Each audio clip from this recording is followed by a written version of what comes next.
ज्या दूध उत्पादकांकडे गव्हाणी नाही आहेत किंवा जे समजा जनावरांच्या समोर चारा टाकतात किंवा जनावर कुठं झाडाला वगैरे बांधलेले असतात आणि त्यांच्या समोर चारा टाकतात किंवा त्यांना वारंवार दिवसातून 2-3 वेळेस त्यांना पाणी दाखवायची वेळ येते, तर तुम्ही या व्हिडिओमधली एक गव्हाणीची डिझाईन बघू शकता. एक चांगल्या पद्धतीचं फॅब्रिकेशन याच्यामध्ये केलेलं आहे. एक ड्रम आहे, ते ड्रम उभं कापून त्याचे 2 पार्टमध्ये यांनी बनवलं आहे. तर एकामध्ये तुम्ही चांगल्या पद्धतीनं पाणी ठेवू शकता आणि दुसरीकडे तुम्ही चारा वगैरे टाकू शकता, जेणेकरून त्याला 24 तास सोय होते.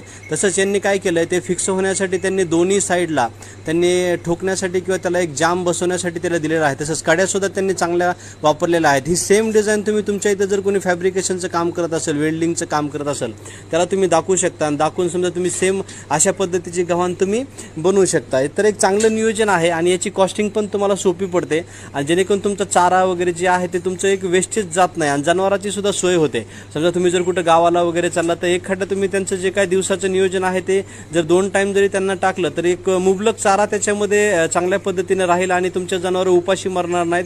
तसंच पाणीही त्याच्यामध्ये भरपूर राहील.